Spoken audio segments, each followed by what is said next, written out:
I grew up with almost no stability at all in my life when I was a kid. I went to 12 different schools on 4 continents before I was 12 years old. And I think that's why I arrange my pencils in perfect rainbow order. White, then yellows, then oranges, reds, browns, greens, blues, purples, grays, and blacks. Perfect. Most kids just stuff their colors nilly-willy into the box, but for me, arranging them always provided a sort of deep satisfaction. Same with my bookshelves. Arranging my books by author, and then again by title, or by subject, by spine height, by spine color. And then I could lie in bed and I could gaze upon the orderliness before me. I think that's the reason that I also love to collect stamps, arranging all of the Queen Elizabeth profiles by denomination or by color. Neat, orderly, symmetrical, consistent, predictable. And it's still true. I mean, following the instructions for IKEA furniture. Strangely, I love that. Or organizing computer files, folders, building databases, or making swatches of all of my new watercolors, or labeling my sketchbooks and my boxes of art supplies. I like to color code my activities in my calendar, and for 1,327 consecutive days, I haven't missed a day of writing in my journal. I like to set my own schedules and my own deadlines. I like to finish a project a long time before I feel that kind of constricting grasp of the due date around my throat. I call it procrastination. This need to get it done before it needs to be. Nobody's expecting it. So what is this about, this need, this desire for completism, for order, for neatness? I mean, I like to think of myself as a person who hates rules and regulations. Throughout my ad career, I was a pain in the ass because I was always pushing back against client mandates and company policy and due dates and rigid style guides. I want to go my own way. And yet, I don't know, am I somewhere on the spectrum? I don't know, maybe. Is it some sort of anal compulsion that's written into my psychology? Perhaps. Or is it because I'm a triple Virgo? The stars have aligned in a certain way to make me this way.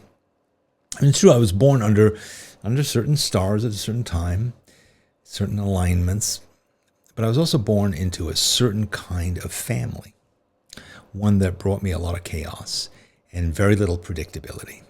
Between my mother, my father, my first and my second stepfathers, my grandparents, I lived under changing rules and changing styles and changing needs and changing demands and changing houses and changing cultures and changing countries. I went to 12.5 schools in 5 countries on 4 continents before I was a teenager. None of this was within my control at all, but my colored pencils were. Now, to be creative, I need a certain amount of chaos. I need ideas and inspiration that are floating around and bumping into each other in all kinds of random ways. But there also have to be constraints. If my environment is chaotic and my creative project is chaotic and everything is in a swirl, I reach a certain kind of system overload. My brain starts to hurt.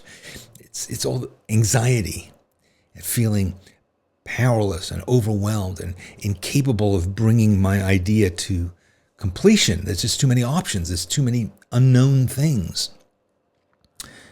And when things are ordered, when I know where my supplies are, when I know what my schedule is and set, when my pencils are arranged, my brain doesn't have to work so hard just to exist in the world. It's not scanning for for threats or frantically hunting for the thing I desperately need.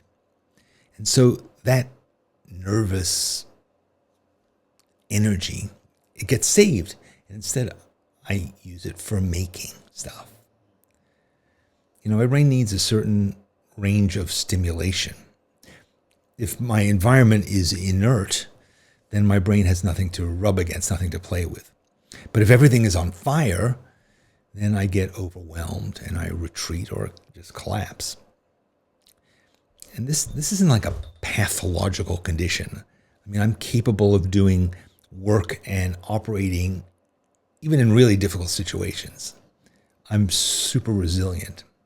And I did this when I was a kid, and I did it in some extremely tumultuous advertising agencies that were run by insane people.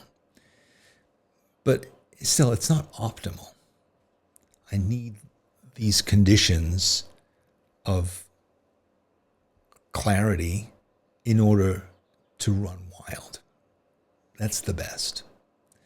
And I've turned my childhood coping mechanism into like a professional grade tool. And the life that I lead now has a lot of structure, so that my imagination has a lot of freedom, but it has a scaffold for building my creative ideas on. I write on certain days. I make videos on certain days. I do demonstrations and live streams on other days. I teach workshops on certain months. I know what to expect from my day, structure-wise, but it's also not super rigid and unyielding. It's my construction.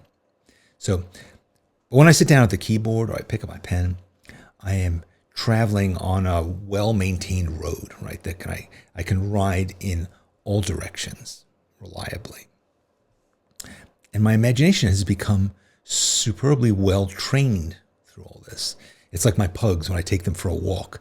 They know that we're here to do business, not fooling around. Got to show up. Got to do your stuff. So I can sit down and I can make this video at 8:30 on a Monday morning, and I can get it done on schedule, show it to you when you're hoping to see it, because I've engineered the structure and I have a place of safety, this studio, my house, all my bits and bobs are all designed for productivity, predictability. My imagination knows that it's in the right environment to safely generate ideas.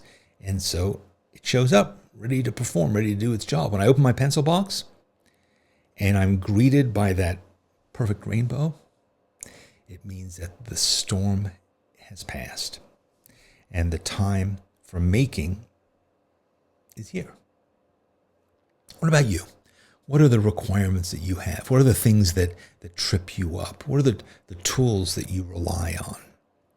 Are there ways that you could make your creative process work better by thinking about who you are and what makes you you and what makes your creative ideas flow? Let me know about it in the comments below. It'd be interesting to hear.